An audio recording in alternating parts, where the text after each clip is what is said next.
தம்பி, நீ எவ்வளவு நேரம்ப்பா போனே பாத்துக்கிட்டு இருப்ப? நான் எவ்வளவு நேரம் தான் நிக்கிறது? யோ பெரியவரே, கொஞ்ச நேரம் சும்மா இருயா. ஒரு முக்கியமான மெசேஜ் பார்த்துட்டு இருக்கேன். வேலை நேரத்துல என்னையா மெசேஜ பாத்துக்கிட்டு இருக்க? உனக்கு பில்லு கட்டணுமா வேணாமா? கட்டணும்னா அமைதியா நில்லு.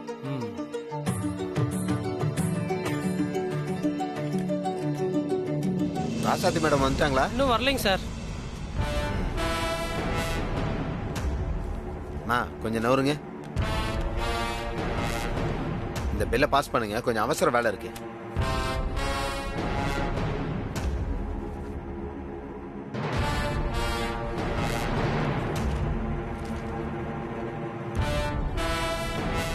இந்த பில்லு ரோடு கான்ட்ராக்ட் பில் ஆச்சே. நீங்க போட்ட ரோடு சரியில்லை, இத பாஸ் பண்ண மாட்டேன்னு பழைய சேர்மன்ட்ட ராசாத்தியமா சத்தம் போட்டிருக்காங்க. அப்புறம் எப்படி கையெழுத்து போட்டாங்க? எலெக்ஷன்ல நேர்மையா ஜெயிச்சவங்கன்னு பேர் எடுத்தவங்க 4 பேர் இருக்கும்போது அப்படிதான் ஸ்டண்ட் அடிப்பாங்க. ஆனா நடக்க வேண்டிய காரியம் தானா நடக்கும். இவங்க மாதிரி எத்தனை பேரை பார்த்துட்டோம். சீக்கிரம் பில்லை பாஸ் பண்ணுங்க.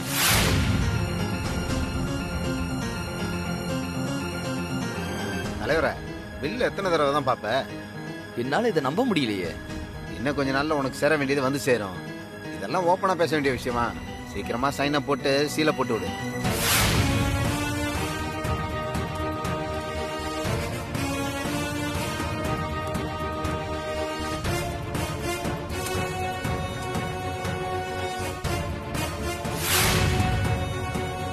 நான் அனுப்பிடுறேன். அமௌண்ட் அக்கௌண்ட்ல ட்ரான்ஸ்ஃபர் ஆயிரும். நீங்க கிளம்புங்க. தேங்க்யூ. சரி. பெரியவரே, காட்டு என்னன்னு பாப்போம். இருக்கட்டும், ஒண்ணும் வேணாம். நீ போனே பாத்துக்கிட்டு இரு. நல்ல ஆபீஸுக்கு வந்த வேலையா?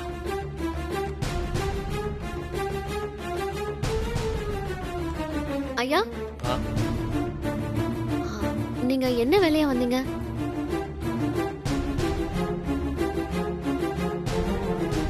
எல்லாரும் ஒரே குட்டையில ஒரு மட்டங்க தான். இந்த நாட்டை யாராலையும் திருத்த முடியாது. ஆனா என்ன மாதிரி ஆளுங்க கண்ணு முன்னாடி நடக்கிறதெல்லாம் வேடிக்கை பார்த்துட்டு சும்மா இருக்க மாட்டோம்.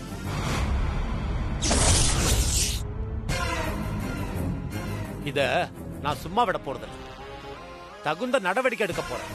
ஐயா, நீங்க என்ன சொல்றீங்கன்னு எனக்கு புரியல. உங்க மனசு சங்கடப்படுற மாதிரி ஆபீஸ்ல ஏதாவது நடந்திருந்தா என்கிட்ட சொல்லுங்க. நான் கரெக்டா ஆக்ஷன் எடுக்கிறேன். தலையே சரியில்லை. நடவடிக்கை எடுக்க போறாங்களா? நடவடிக்கை எடுக்க வேண்டியதே உன் மேல தானே. நானே எடுக்கலாம். ஐயா, ஐயா,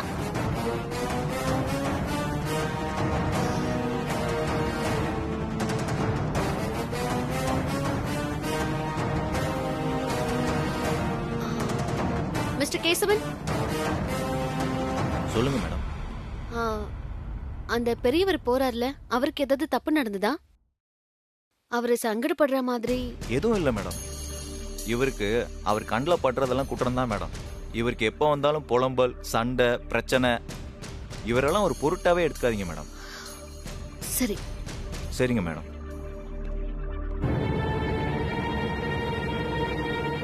தலையே சரியில்லைன்னு சொல்றாரு. தலைனா யார பத்தி சொல்லிருப்பாரு?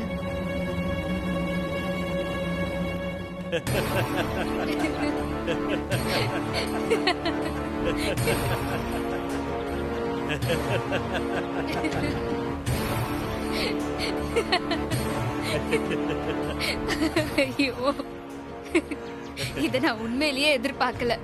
இளங்கோவா 2 லட்சம் பணத்தை வாங்கிட்டு இந்த காரியத்தை செஞ்சா? இத என்னால நம்பவே முடியல. ஏன் கண்மணி அப்படி சொல்ற? இல்ல, ராசாத்தி மாதிரியே தான் அவ அண்ணனும் நேர்மை அது இதுன்னு பேசிட்டு இருப்பான்னு நினைச்சேன். ஆனா அவன் அப்படி இல்ல போலியே. ஆனாலும் லேஸ்ல மசிஞ்சிருக்க மாட்டான்ல? ஆமாமா கண்மணி, முதல்ல அவன் ஒத்துக்கல. ரொம்ப முரண்டுதான் புடிச்சான். அதுக்கப்புறம் அவன் பொண்ணு ஸ்கூலுக்கு போகும்போது ஆக்சிடென்ட் பண்ணிடுவோன்னு சொன்னதுக்கு அப்புறம் தான் ஒத்துக்கிட்டான். அதான பார்த்தேன். மிரட்டலுக்கு பயந்துதான் அந்த காரியத்துக்கு ஒத்துட்டு இருக்கானா? ஆனா ராசாத்தி எப்படி பில்லுல சைன் பண்ணா? அவளையும் ஏதாவது பிளாக்மெயில் பண்ணி ஒத்துக்க வச்சீங்களா? கண்மணி, அவன் நம்ம பிளாக்மெயிலுக்கெல்லாம் பயப்படுவாளா என்ன? அதான் அவகிட்ட சைன் வாங்குற பொறுப்பை அவ அண்ணன்கிட்டே விட்டுட்டேன். அவ அண்ணன் சொன்னாலும் இந்த மாதிரி காரியத்தை எல்லாம் அவ பண்ண மாட்டாளே, பின்ன எப்படி சைன் பண்ணிருப்பா? இத நானும் அந்த இளங்கோட்ட கேட்டேன். அவன் இதெல்லாம் உங்களுக்கு எதுக்கு, அதான் ராசாத்தி சைன் கிடைச்சிருச்சுல்ல, அதோட விடுங்கன்னு சொல்லிட்டான். நமக்கு தான் காரியம் முடிஞ்சு போச்சேன்னு நானும் அவன்கிட்ட அதுக்கு மேல எதுவும் கேட்கல. இல்ல, ராசாத்தி கையெழுத்து விஷயத்துல ஏதோ கோல்மால் நடந்திருக்கு. அத அந்த இளங்கோ சொல்லாம மறைக்கிறான். அதுல எந்த கோல்மால் நடந்தா நமக்கு என்ன கண்மணி? பில் பாஸ் ஆகி பணம் கைக்கு வந்துருச்சு, அது போதாதா கண்மணி? இந்த ஒரு விஷயத்தை வச்சு அந்த ராசாத்தியை எப்படி காலி பண்ண போறேன்னு பாரு. நீங்க அந்த ராசாத்திக்கு குறி வச்சிருக்கீங்க, நான் அந்த இனியனுக்கு குறி வச்சிருக்கேன்.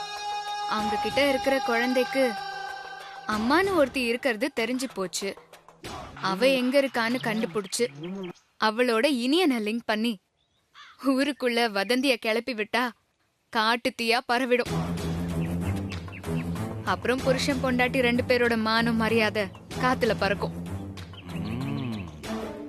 அப்புறம் அவங்க தலை நிமிர்ந்தே நடக்க முடியாது. என்ன ஒரு மாஸ்டர் பிளான் கண்மணி! உன் மாமியாருக்கு பதிலா பேசாம நீயே பஞ்சாயத்து சேர்மன் எலெக்ஷன்ல நின்று இருந்தா ஜெயிச்சிருப்ப. இந்த ஊரே உன் கைக்குள்ள இருந்திருக்கும். அதான் முடியாம அந்த மரகதாத்தை எல்லாத்தையும் கெடுத்துட்டாங்களே. எப்படியும் இந்த பில் பாஸ் பண்ண வச்ச கேஸ்ல ராசாத்தியோட பதவி கண்டிப்பா காலி ஆயிடும். அதுக்கப்புறம் வர்ற எலெக்ஷன்ல நீ நின்னா உன்னை நான் சேர்மன் ஆக்குறேன் கண்மணி. கேட்க நல்லாதான் இருக்கு, ஆனா இதெல்லாம் நடக்குமா? கண்டிப்பா நடக்கும் கண்மணி, நான் நடத்தி காட்டுறேன் பாரு.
ஐயோ அம்மா, ஐயோ அம்மா, என்னாச்சுமா? அம்மா, ரத்த ரத்தமா வந்து எடுக்கிறீங்க. அம்மா பாத்து, என்னாச்சுமா?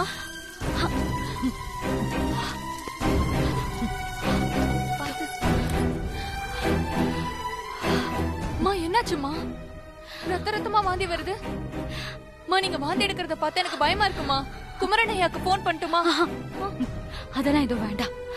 அவருக்கு தெரிஞ்சா அவர் மனசு ரொம்ப சங்கடப்படுவாரு. வேண்டாம். சரி வாங்கம்மா, வாங்க உட்காருங்க, வாங்க.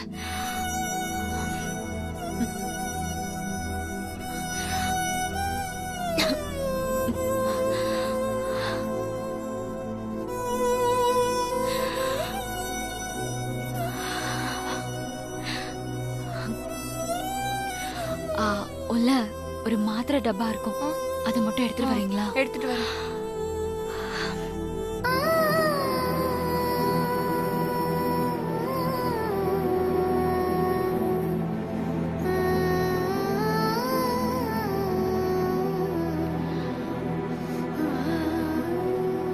அம்மா இந்தாங்க.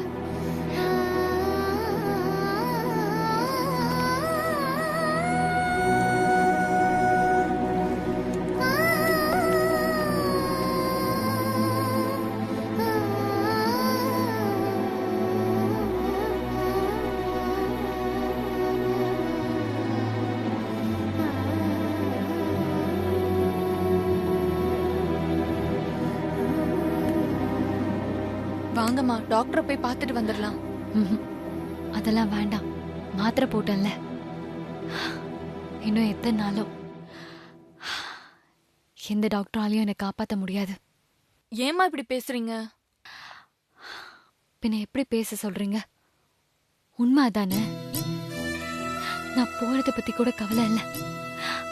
ஆனா என் பொண்ணு, அவளை நினைச்சாதான். அழாதீங்கம்மா, உங்களுக்கு ஒண்ணும் ஆகாது. இந்த மாதிரி நேரத்துல மோனிஷாவை உங்க கூடயே வச்சுக்கிட்டா நல்லா இருக்கும்ல. அவ இந்த கஷ்டத்தெல்லாம் பார்க்கணுமா? வேண்டாம் மீனாக்கா. அவளை எப்படியாவது அவங்க அப்பா குடும்பத்துல சேர்த்துட்டாலே போதும்.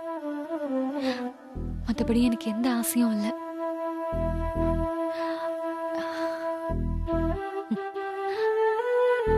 ராசாத்தி கிட்ட பேசினா மனசுக்கு கொஞ்சம் ஆறுதலா இருக்கும்.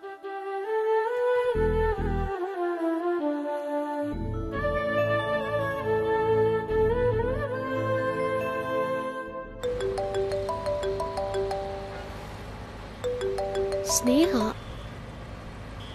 சொல்லுங்க ஸ்னேகா, நல்லா இருக்கீங்களா? நானே உங்களுக்கு ஃபோன் பண்ணணும்னு நினைச்சிட்டு இருந்தேன். ஏதோ இருக்கேன். அங்க மோனிக்குட்டி எப்படி இருக்கா? நல்ல பிள்ளையா சமத்தா நடந்துக்கிறாளா? அவ உங்களுக்கு எந்த தொல்லையும் கொடுக்கலையே? நீங்க சொன்ன மாதிரி அவ சமத்து தான், எந்த தொல்லையும் கொடுக்கல.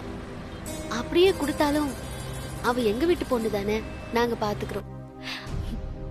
அவளுக்கு உங்களை மாதிரி ஒரு அப்பா அம்மா கிடைச்சதுதான் நான் செஞ்ச பெரிய புண்ணியம். எதுக்கு இப்போ பெரிய வார்த்தையெல்லாம் சொல்லிட்டு இருக்கீங்க? இல்ல ராசாத்தி, நான் இன்னும் எத்தனை நாள் உயிரோட இருப்பேன்னு தெரியல. ஆனா நான் கண்ணை மூடுறதுக்குள்ள மோனியை எப்படியாவது அவங்க அப்பா குடும்பத்தோட சேர்த்து வச்சுட்டா போதும். நான் நிம்மதியா போய் சேர்ந்துருவேன். ஸ்னேகா, ஏன் இப்படி நெகட்டிவா பேசிட்டு இருக்கீங்க? உங்களுக்கு ஒன்றும் ஆகாது, நீங்க தைரியமா இருங்க. மோனிஷாவை பெரிய வீட்டு வாரிசா ஏத்துக்க வைப்பேன்னு நான் உங்களுக்கு ப்ராமிஸ் பண்ணியிருக்கேன். அதை நான் கண்டிப்பா நிறைவேற்றுவேன். அதுக்கான முயற்சியில நான் ஏற்கனவே இறங்கிட்டேன். நான் உங்களதான் ரொம்ப நம்பியிருக்கேன் ராசாத்தி. என் பொண்ணை பார்த்துப்பீங்கன்னு. நாளைக்கு எனக்கு ஏதாவது ஆச்சுன்னா கூட. முதல்ல இந்த பேச்சை விடுங்க, உங்களுக்கு ஒன்றும் ஆகாது. உங்களுக்கு உடம்பு குணமாகி மோனியை மட்டும் இல்ல, உங்களையும் பெரிய வீட்டுல சேர்த்து வைக்க வேண்டியது என் பொறுப்பு. கண்டிப்பா இது நடக்கும்.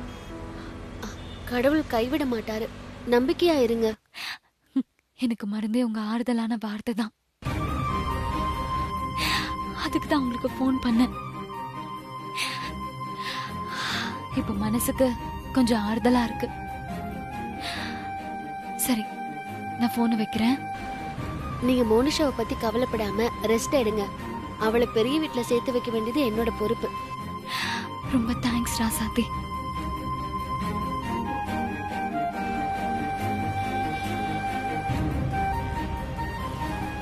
ரோஜாவை நாளைக்கே மரகதத்தை வீட்டுக்கு கூட்டிட்டு போய் அவங்களோட பழக விடணும். அப்பதான் கொஞ்சம் கொஞ்சமா எல்லாரும் அவளை ஏத்துக்குவாங்க.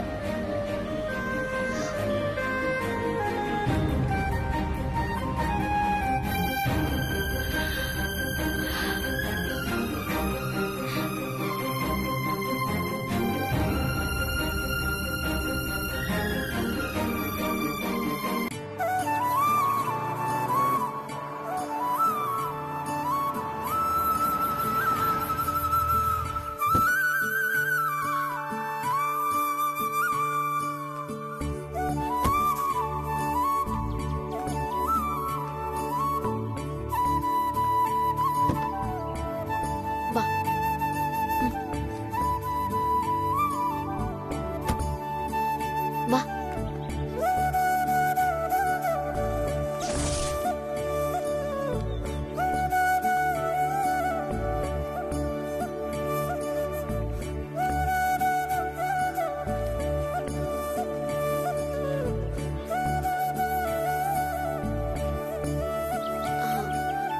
ரோஜா குட்டி, இதுதான் உன்னோட வீடு.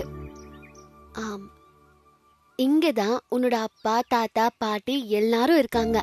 ஆ, அவங்க எல்லார் கூடயும் நீ அன்பா பாசமா நடந்துக்கணும். அப்பதான் அவங்களுக்கு ஒண்ணு பிடிக்கும். அது மட்டும் இல்ல, உன் அப்பா கூடயும் நீ ஜாலியா இருக்கலாம். சரியா? சரி, இன்னும் கொஞ்ச நேரத்துல மரகத பாட்டி வெளியில வருவாங்க. அவங்களோட நீ உள்ள போயிடணும். ஆனா நான் தான் உன்னை கூட்டிட்டு வந்தேன்னு நீ சொல்லக்கூடாது. சரியா? போ.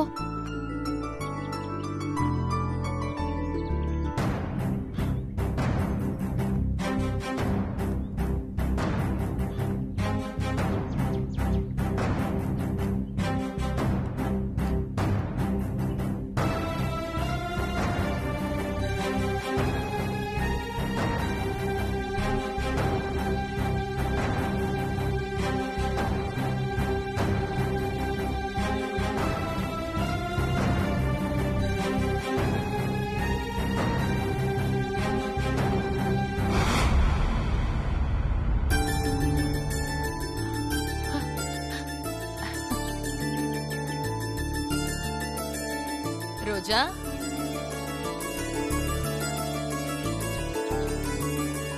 ரோஜா குட்டி, நீ எப்படி இங்க வந்த?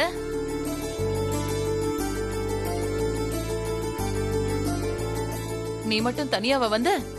உன் கூட யாரும் வரலையா?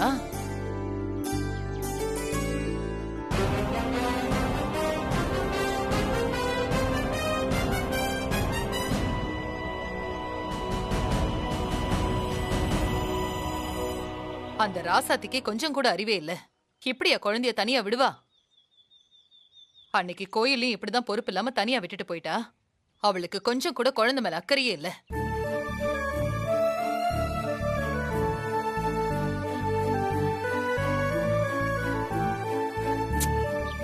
செல்லம்.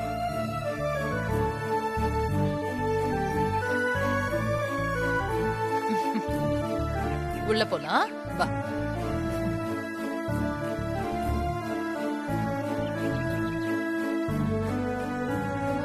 பரவாயில்ல, அத்தைக்கு ரோஜாவை பிடிக்க ஆரம்பிச்சிருச்சு. சும்மாவா? தான் ஆடாட்டாலும் தான் சதா ஆடும்னு சொல்லுவாங்கல்ல. அவங்க உள்ளுணர்வுல இது தன் ரத்தம் தன் வாரிசுங்கிற பாசம் அவங்களுக்கு அறியாமலே வந்திருக்கும். அதான் கல்லு மாதிரி மனசு இருக்கிற மரகத அத்தைக்கு மனசே கரைஞ்சிருச்சு. எது எப்படியோ ரோஜாவை எல்லாரும் ஏத்துக்கிட்டா அதுவே எனக்கு போதும்.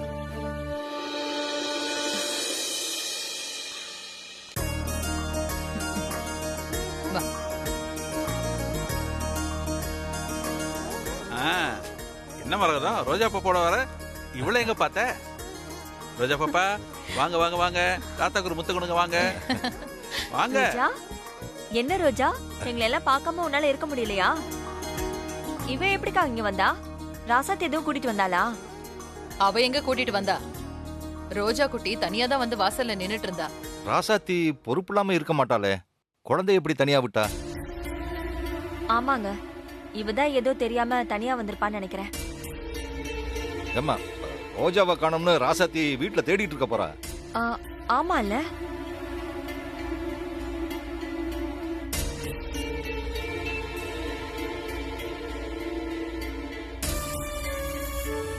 மா, இந்த குட்டிச்சாத்தான் எதுக்கு இப்ப இங்க வந்துச்சு?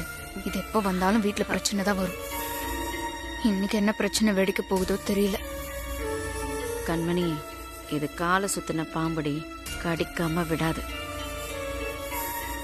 இல்லம்மா, இது தானா வந்துச்சுன்னு சொல்றாங்க. அது எப்படிமா தானா வரும்?